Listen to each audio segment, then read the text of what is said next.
Bonjour à tous pour une nouvelle vidéo.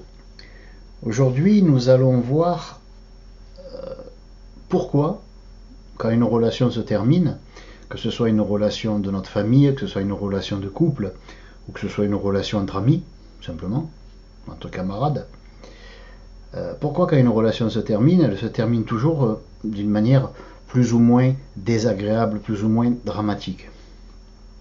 Bien sûr, il arrive qu'une relation se termine tout à fait bien. Donc pour ces gens-là, c'est pas la peine de m'écrire en me disant non, moi ça s'est bien passé, etc. J'oserais dire que quand ça se passe bien, ça n'intéresse pas la psychologie ésotérique et encore moins la psychologie comportementale. Ce qui nous intéresse nous, c'est quand ça va pas. Ce qui nous intéresse nous, c'est de trouver des solutions. Or, on ne peut pas trouver de solution à quelque chose qui est déjà solutionné. Hein, voilà, tout simplement. Donc, on ne va pas s'occuper, je ne pars pas du principe que ce n'est pas possible de cesser une relation d'une manière qui soit, pour pas dire noble, qui soit agréable, allez, hein, qui soit de bon ton.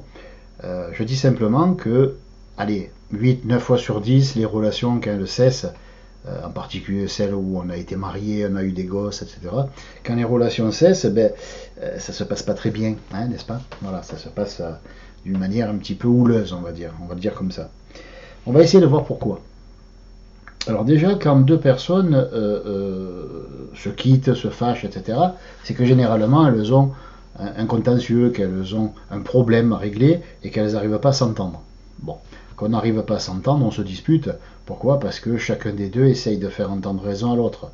Autrement dit, chacun des deux est à peu près persuadé d'avoir raison et attend que l'autre reconnaisse qu'il a raison ou que l'autre reconnaisse qu'il a tort, ce qui à peu près revient au même. Bien qu'il vaut mieux attendre d'une personne qu'elle reconnaisse que vous avez raison, qui ne la met pas à défaut, hein, qui vous met en valeur mais qui elle ne la baisse pas, que de reconnaître qu'elle a tort et qui est humiliant pour elle, qui la baisse. Hein, voilà. Si elle a tort, finalement son raisonnement ne vaut rien du tout. Mais si vous avez raison, ça veut dire que son raisonnement n'est pas bon, ça veut dire que le vôtre est meilleur. Déjà, je vous demande de prendre note de ce petit détail, hein, qui n'en est pas un, c'est un gros détail, hein, pour le relationnel. Donc on vient de se fâcher avec quelqu'un parce qu'on pense avoir raison, l'autre pense aussi avoir raison, donc on s'aperçoit que les deux ont une raison différente qui ne va pas s'accorder. Alors on va essayer de faire en sorte que l'autre non seulement ait tort, mais en plus ait tous les torts à sa charge. Il est évident qu'on ne peut pas par exemple divorcer en disant c'est ma faute. C'est rare. Ça arrive, mais encore une fois, ça on s'en occupe pas. Hein, des oiseaux rares. On va s'occuper des gens ordinaires comme vous et moi, des gens qui, quand ils divorcent, ils vont peut-être essayer au départ que ça se passe bien. Pour les gosses, il y en a, etc. Tout le monde essaye que ça se passe bien. À part d'être un petit peu tordu ou un peu fou, tout le monde essaie que ça se passe bien. Mais généralement, que ce soit au début, pendant ou à la fin, juste à la fin, à un moment donné, c'est le clash, ça se passe mal. Donc le but va être de faire comprendre à l'autre que on est en train de divorcer, ou on se sépare, ou on ne veut plus se voir, ou on met une distance parce que l'autre a un problème. Généralement, c'est ça. Bien sûr, au départ, on dit c'est bon pour nous deux, tu verras, etc. Mais généralement, quand on fait ça, l'autre ne le supporte pas. Parce que ce qu'il veut, c'est qu'on lui dise ou qu'il a raison ou qu'il a tort. C'est vrai que ça doit paraître agaçant pour quelqu'un qu'on lui dise, de s'entendre dire tu sais, je t'aime bien, t'as plein de qualités, tout ça, mais il faut qu'on se sépare. Il va dire là, on me prend pour un con, et il aura raison. Généralement, tout le monde essaye que ça se passe bien, mais personne n'y arrive parce que tout le monde s'y prend comme un manche. Excusez-moi, mais bon, au risque de vous choquer, comme le titre de la série, de la thématique. Donc, la plupart des gens s'y prennent comme des manches, et c'est pour ça que ça finit très mal, ou du moins, ça finit assez mal. Donc, c'est quoi ce assez mal? Dans le assez mal, si par exemple la femme veut quitter son mari, elle va faire en sorte de lui faire porter le chapeau, de lui faire porter tous les torts. Elle ne va pas les prendre sur elle. Hein. Elle va dire qu'elle quitte son mari parce qu'il ne l'aime plus, parce qu'il a trompé, ce qui peut être vrai par ailleurs, hein, etc., etc. Bon. Donc, moi, ce qui m'intéresse, et ce qui devrait vous intéresser, je pense, si vous vraiment voulez comprendre comment fonctionne l'être humain, si vous voulez savoir comment vous fonctionnez, ce qui m'intéresse, c'est de savoir pourquoi on a toujours cette manie d'assassiner, psychologiquement parlant, d'assassiner l'autre, de le charger de tous les maux, de toutes les responsabilités de la Terre. Bon, un petit peu comme s'il était quasiment improbable que ce soit nous qui ayons un problème. Et encore une fois, même si on dit ça, l'autre le sent mal. Essayez, vous verrez, si vous essayez de prendre tous les torts à votre charge, l'autre va dire, là on me prend pour un con. Parce que ce n'est pas, non pas que ce soit pas naturel, c'est naturel. Ça peut être vicieux aussi, mais normalement ça pourrait être naturel. Mais c'est suspect. Parce qu'on ne part pas, on ne quitte pas une personne parce que tout va bien. On ne quitte pas une personne parce que on a vu qu'on avait loupé quelque chose, qu'on est un peu juste mentalement ou autre. Généralement, quand on quitte une personne, c'est qu'il y a une raison et cette raison est en rapport avec cette personne. C'est-à-dire, elle n'est pas assez ceci, elle est trop cela. Bon. Donc on va se croire obligé d'être honnête, entre guillemets, et on va lui dire, voilà, je te quitte parce que ceci, parce que cela. L'autre, bien sûr, va se sentir attaqué, agressé, etc. Parce qu'il est persuadé que c'est l'inverse, que c'est lui qui a raison, que vous avez tort. Et il va vous accuser, lui aussi, de tous les maux de la terre. Bon. Pourquoi? Pourquoi il se passe ça? Non pas pourquoi vous le dites, ça vous le savez, ou du moins vous avez vos raisons, peu importe lesquelles. Une raison que nous avons et qui nous motive est toujours valable pour nous, puisqu'on la trouve valable, nous. Hein? Donc on n'a pas à remettre en cause la raison pour laquelle on essaye de charger l'autre de tous les maux de la terre. L'idée, c'est de savoir pourquoi ça se produit et ça se reproduit si souvent. Pourquoi de plus en plus de gens, déjà, divorcent au bout de, pas au bout de 20 ans ou de 30 ans, hein, mais divorcent au bout de 2 ans, 1 an, 6 mois, quelques semaines après. On a vu ça aussi, des gens qui divorcent quelques semaines après. Et bien sûr, quand il y a des enfants, finalement, ça va servir à un ou l'autre des deux. Généralement, c'est plutôt la mère qui a décrété que ce sont ses enfants, que le mari a très peu participé, ce qui, quelque part, n'est pas totalement faux. Donc, elle part du principe que ce sont ses enfants à elle, que c'est elle qui doit les garder, ce qui n'est pas plus mal s'ils ont de 0 à 7 ans, ce qui n'est pas nécessairement vrai s'ils ont plus de 7 ans, mais elle part du principe que c'est elle qui doit les garder. Donc, elle va, n'ayons pas peur des mots, elle va se servir des enfants, de l'excuse des enfants, pour charger le mari encore plus. Dire que, par exemple, il hausse trop le ton quand il parle, il déparle, il parle trop mal, il donne un mauvais exemple aux enfants qui sont jeunes, il n'est pas assez attentif à leurs besoins, il n'est pas assez là, hein, parce que pendant qu'il travaille, il devrait être aussi présent chez lui.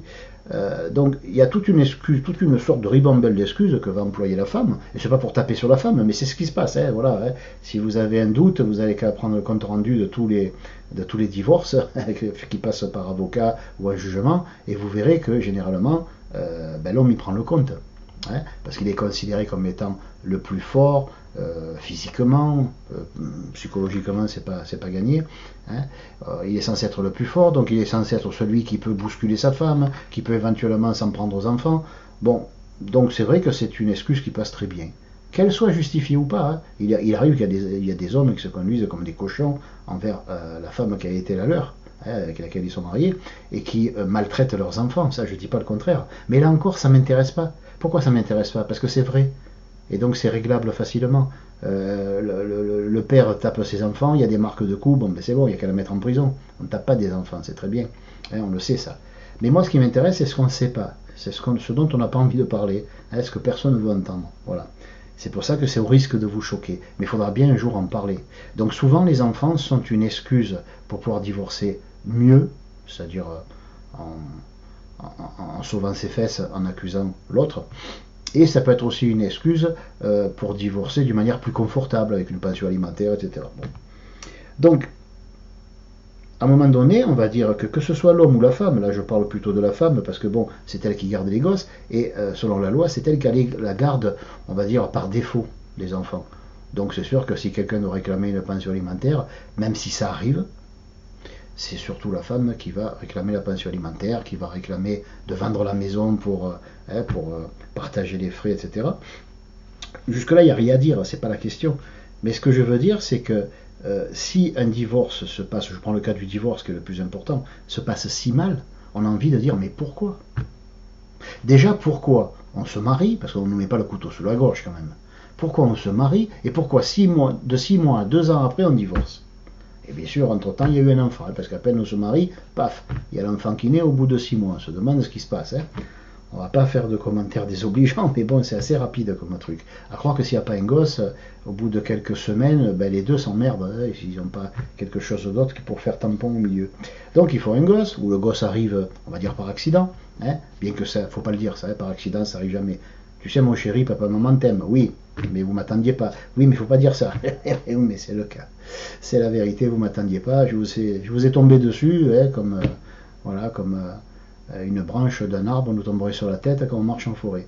On s'y attend pas, bon, on fait avec. Voilà. Mais ça, on va pas le dire. Bon, déjà, c'est inutile de dire à l'enfant, vous allez me dire. Mais en même temps, on pourrait se le dire à soi-même. Dire, tiens, c'est vrai, je reconnais que l'enfant, je l'entendais pas. Ça m'a fait un choc. J'étais pas très chaud au départ. Bon, ben voilà. Ben, on va s'en occuper maintenant. On va assumer. Mais assumer n'est pas adorer le rôle de père ou de mère. C'est assumer. C'est différent. Rien que le mot, déjà, il laisse sous-entendre qu'on va faire une chose qui nous emballe pas trop, mais on se sent obligé de le faire, alors on le fait. Même de bonne grâce, mais c'est pas avec passion, ce n'est pas avec envie, ce n'est pas avec plaisir. On le fait, on assume. On assume nos responsabilités, comme le terme l'indique. Donc, pourquoi les divorces sont de plus en plus courants, surtout sur les 2-3 dernières générations, les jeunes et les un peu moins jeunes, jusqu'à une quarantaine d'années. Déjà, il n'y a qu'à observer, je m'amuse souvent à observer des jeunes gens qui se baratinent, qui se font des mamours, qui essayent de se séduire mutuellement. Déjà, on sait très bien que quand un homme va essayer de séduire une femme, il va se présenter sous ses meilleurs aspects. Et si possible, s'il peut en inventer, c'est pas plus mal, parce que on a toujours une vision de nous qui est à la baisse. Ça, c'est le moi. Le moi a toujours une vision de lui-même qui est assez médiocre.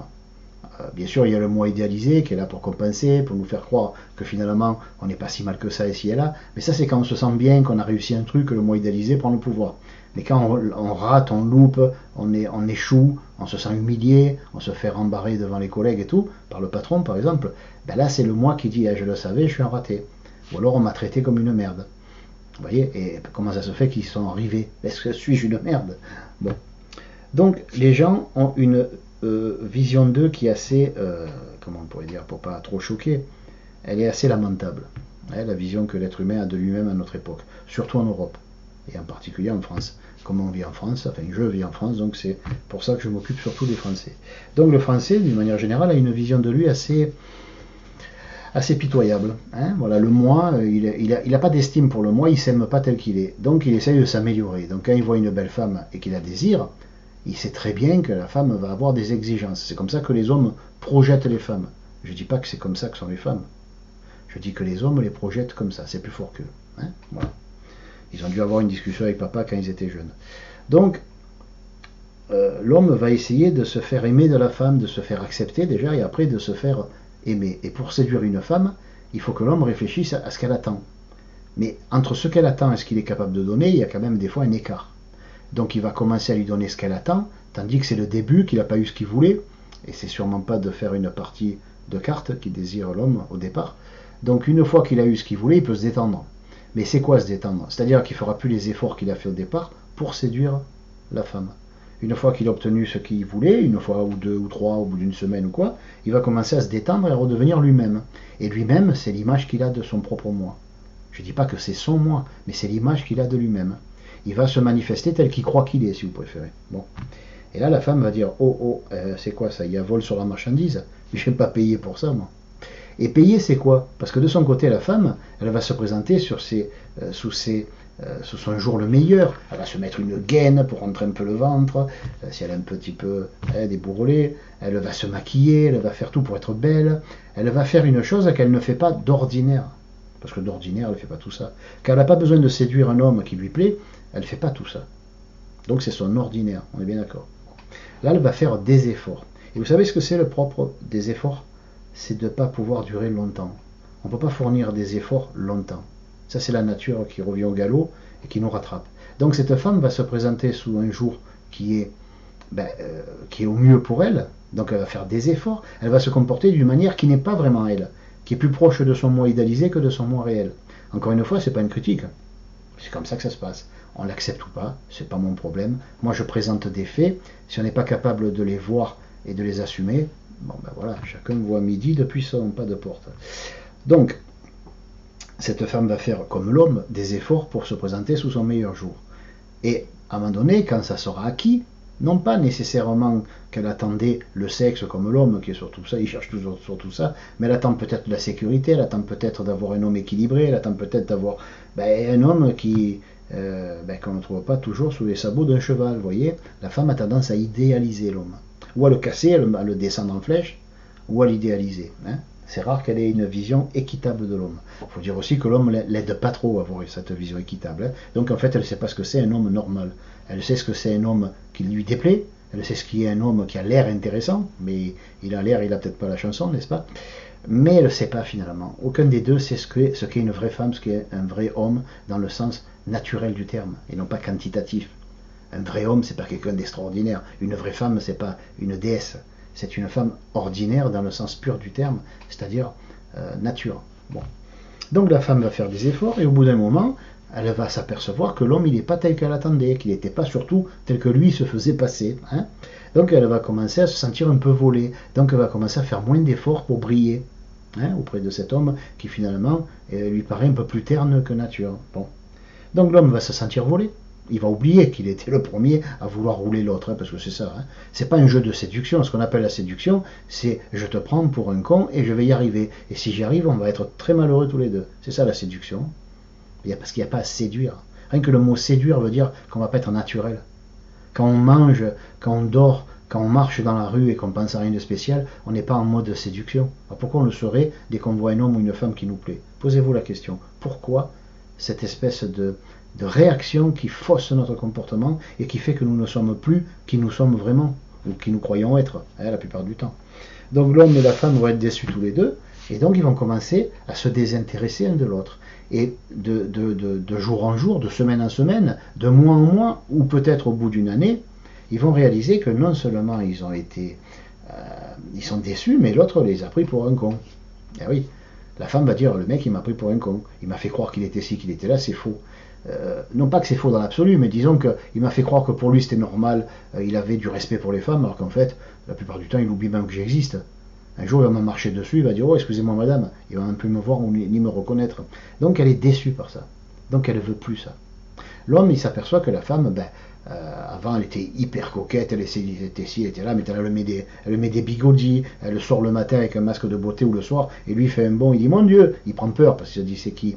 C'est Belphégor? Non, c'est ma femme qui a un masque de beauté.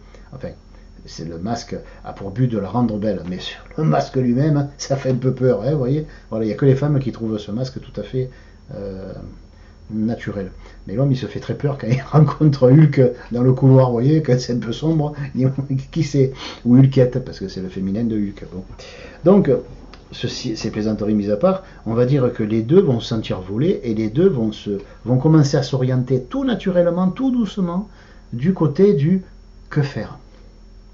À force de penser qu'on a été volé, qu'on a été pris pour un con, on commence à avoir les boules. Parce que déjà qu'on n'a pas une très haute opinion de soi et on ne s'en rend même pas compte, enfin du moins du moi, on ne s'en rend même pas compte, on le subit quelque part.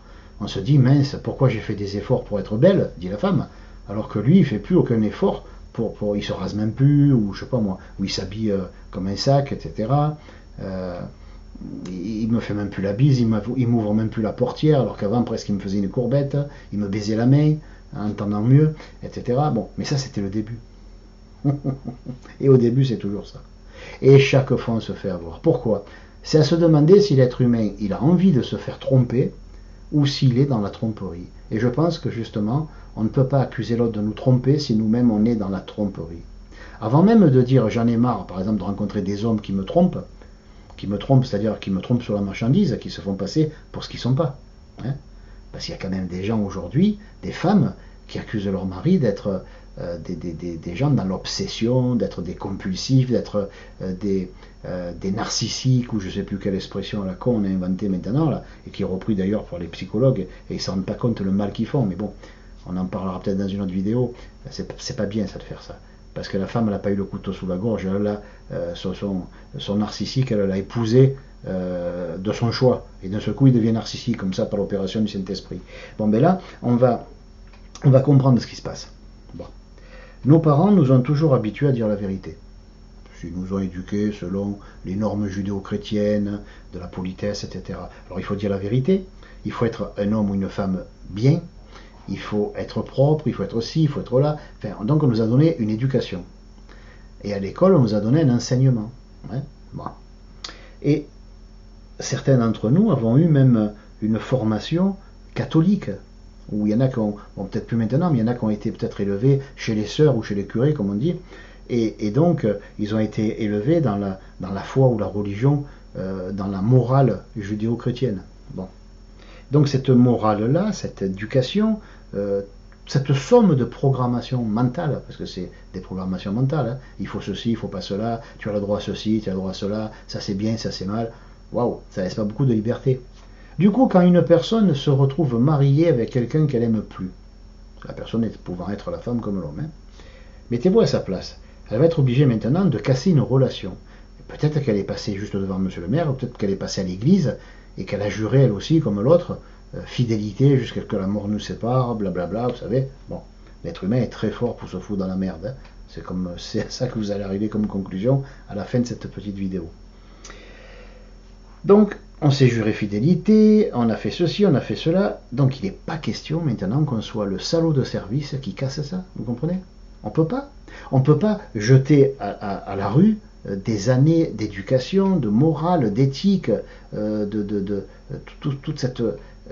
toute cette morale judéo-chrétienne, comme je dis souvent. Voilà, on ne peut pas jeter tout ça à la rue. De ce coup, on ne peut pas dire, bon, ben voilà, je suis devenu une espèce de gros cochon qui va traiter la femme d'une manière qui n'est pas bien.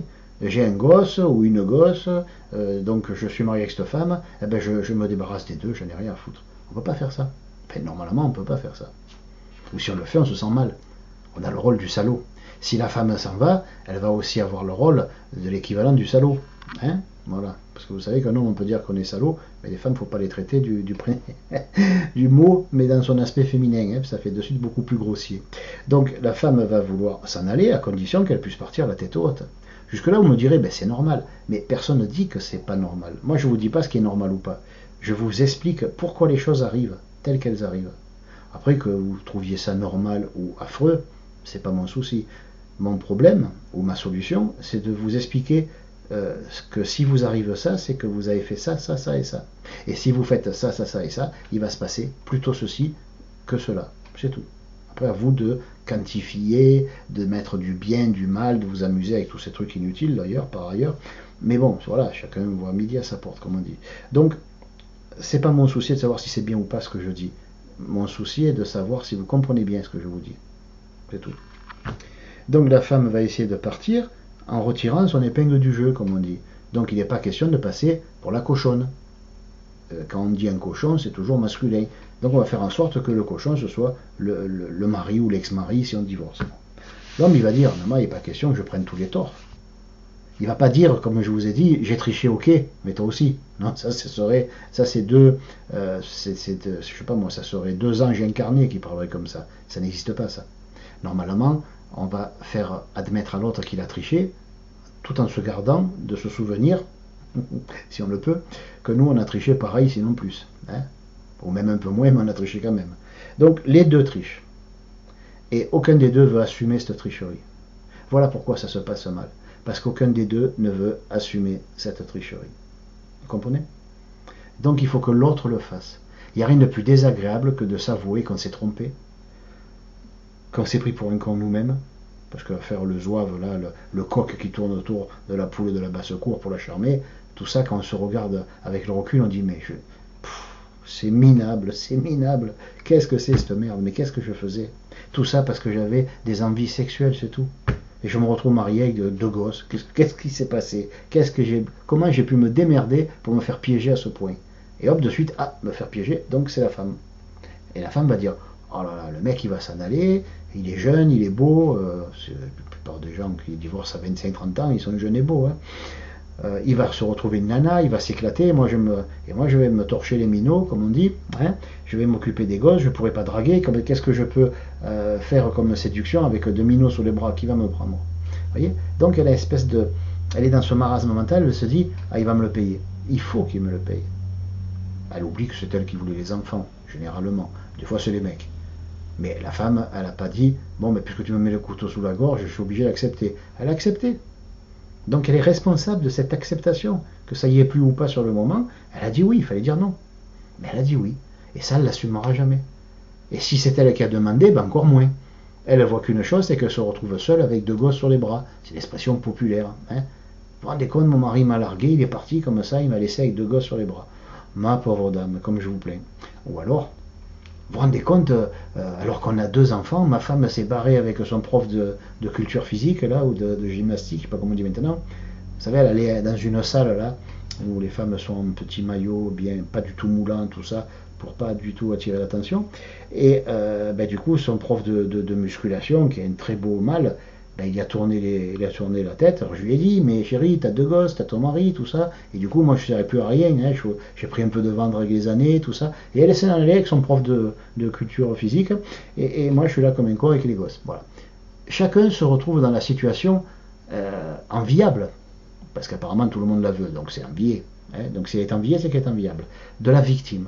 De celui à qui on a fait du tort. De celui qui a été trompé. Ou de celle qui a été trompée. Vous voyez, je tape sur personne, mais j'explique que les deux sont coupables.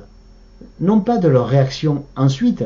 C'est pas important de savoir ce que dit l'homme de méchant à la femme. C'est pas important de savoir ce qu'elle lui jette comme venin au visage à la femme. C'est pas ça l'important. C'est qu'aucun des deux va assumer sa propre responsabilité. Et la responsabilité, elle est unique. J'ai triché. Point barre. C'est tout. Ça va pas plus loin. J'ai triché. Si je l'admets pas, ça va mal se passer pour l'autre. Et peut-être pour moi, parce qu'il va faire pareil, ou elle va faire pareil. Voilà. Voilà pourquoi nos relations, même en amitié, finissent mal, parce qu'on est vexé à l'idée que ça n'a pas marché. On est vexé à l'idée qu'on a fait tout pour que ça marche. Traduction, on a triché un maximum sur la marchandise. Hein. La marchandise est en nous. Et quand on réalise ça, on n'a pas envie de réaliser ça de cette façon. On préfère réaliser que c'est la faute de l'autre. Parce que malgré les efforts qu'on a fait, ça n'a pas tenu. Donc c'est nécessairement l'autre. Voilà. Voilà pourquoi vous avez de plus en plus de gens qui divorcent. Maintenant, il reste juste un truc à savoir, et j'en aurais terminé avec cette vidéo. Pourquoi il y a de plus en plus de gens qui se marient? Qu'est-ce que le mariage? Je ne vais pas m'éterniser dessus parce que ça ne va pas plaire. Mais le mariage, c'est juste une astuce pour bloquer l'autre, pour le coincer, pour lui mettre la corde au cou. Ou la bague au doigt, ce qui revient au même. Hein. La bague, à mesure, elle peut nous faire du mal. Elle peut nous serrer aux entournures. Pourquoi on se marie? On se marie pour s'approprier l'autre. Parce que si on est marié, on a droit de vie ou de mort sur son corps. Vous voyez, c'est ce qu'on s'imagine. Hein. Autrement dit, la personne ne fera l'amour avec personne d'autre que nous. Donc on en a l'usufruit. On sait très bien qu'un jour on va mourir. Mais bon, la personne aussi, donc voilà. Donc c'est nous qui aurons l'usufruit de ça. C'est nous qui aurons l'exclusivité de ce corps de rêve, homme ou femme. C'est nous qui aurons l'exclusivité de son bon caractère, de ses qualités d'âme, etc.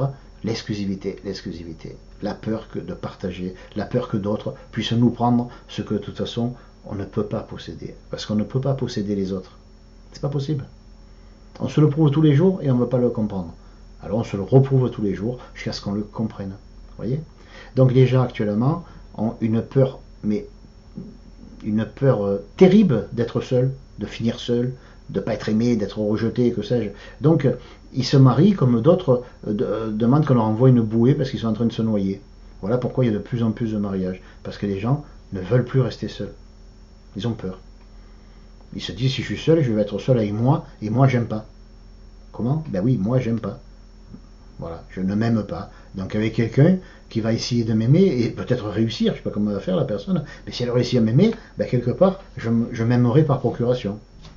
Parce que je m'aimerais à travers l'autre qui me trouve des qualités, je l'écouterai, je dirais, ah oui, ah là là, oh génial, je ne savais pas que j'étais aussi bien. Et voilà, et là on va flatter l'ego, où on va créer un moi idéalisé de plus en plus puissant, on va créer une DDP, une différence de potentiel entre ce que la personne continue de toute façon un secret de pensée d'elle et ce que l'autre lui dit qu'elle est. Là, il y a une sacrée différence. Et quand on perd cette personne-là, qu'on divorce, que la personne s'en va avec un autre mec, une autre nana, etc., ben, c'est comme si on perdait nos qualités, puisque c'était ces personnes-là qui avaient réussi quasiment à nous faire croire qu'on était quelqu'un de bien. Voilà ce qu'on perd. On perd un moi qui enfin nous plaisait. On perd ça en perdant l'autre. Voyez? Voilà pourquoi on se marie de plus en plus. Et voilà pourquoi on divorce de plus en plus. Parce qu'on a tellement peur de ne pas réussir à être en couple qu'on va se vendre d'une manière, mais même dans le marketing, ils n'oseraient pas faire autant de pubs. Et surtout de pubs aussi mensongères. Voyez? Voilà. C'est pour ça qu'il y a de plus en plus de commerciaux à notre époque. Et vous remarquerez qu'il y a de plus en plus de commerciaux qui, hop, se mettre dans la spiritualité, se mettre dans le coaching, des trucs comme ça. Ben oui, parce que si vous ne savez pas vendre aux autres ce qu'ils veulent acheter, ben vous ne mangez pas. Je ne dis pas que c'est bien, j'explique ce qu'ils pensent. Alors bien sûr, ils le pensent plus ou moins consciemment. Ils vont dire, ben non, je ne pense pas ça, je suis honnête. Mais tout le monde est honnête. Même ceux qui volent, ils le font honnêtement. Parce qu'honnêtement, c'est ce qu'ils sont. D'accord? Voilà. Donc, ou du moins, c'est ce qu'ils croient être. Ou ce qu'ils pensent être pour eux. Donc, une fois qu'on a réussi à se vendre, et qu'on s'aperçoit qu'on est bon pour la vente, eh ben on est dans le marketing, mais on est dans le marketing psychologique. Vendre des salades, c'est pas gênant, vendre des aspirateurs, c'est pas gênant, ou des machines à laver, mais quand vous vous vendez vous, et que vous flattez votre ego à tel point que de toute façon vous ne pouvez pas assumer ce que vous venez de vendre, ben, la personne va acheter une marchandise de haute qualité, à un prix modéré, et elle va s'apercevoir que ben, le prix était modéré parce que la qualité elle était également modérée, et qu'elle s'est fait un petit peu voler sur la marchandise. Bien que quelque part elle n'ait pas volé vu le prix qu'elle a payé. Vous voyez?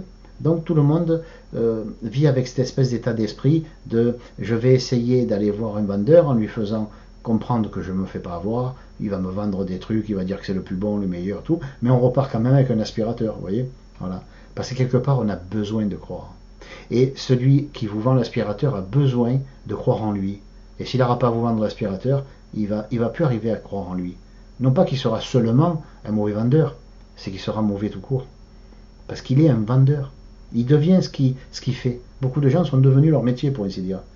Donc un mec qui est dans le marketing, s'il n'aura plus à vendre, ben, il se pend. Voilà. Quelqu'un qui ne vit que pour son travail, si on le menace de le virer d'une société, eh ben, il se jette d'un pont, si ça ne vous rappelle pas une histoire malheureuse. Voilà. Donc, il faut comprendre que l'être humain a une peur immense de rien valoir, d'avoir aucune valeur. Donc il a besoin des autres pour que les autres lui disent « Mais si, t'inquiète pas, tu as de la valeur, la preuve, je t'aime. Si je t'aime, c'est que tu as de la valeur. Si tu n'as pas de valeur, je t'aimerais pas, je t'apprécierais pas. » Et là, ça nous rassure. Et quand la personne s'en va, eh ben, du coup, on perd ce qui nous rassurait, ce qui nous confortait dans notre possibilité de commencer à nous aimer. Voilà pourquoi on se marie autant, hein, pour bien saisir l'autre. T'en vas pas, maintenant t'as la bague au doigt, t'as l'accord de cou, tu te barres pas, tiens moi, je te possède, parce que j'adore cette façon que t'as de me regarder, j'ai l'impression que je suis quelqu'un de bien. Voilà ce qu'on achète. Enfin du moins, voilà ce qu'on veut acheter quand on se marie. Et quand on perd ça, eh ben on en veut à l'autre. Et on veut se venger du mal qu'il nous fait. Alors qu'en fait, on s'est fait du mal en se vendant au-dessus de nos moyens, et l'autre nous a fait, enfin il s'est fait du mal en se vendant au-dessus de ses moyens. Alors, à menteur, menteur et demi, qui est le coupable? Je vous laisse sur cette réflexion et je vous dis à la prochaine vidéo. Ciao, ciao.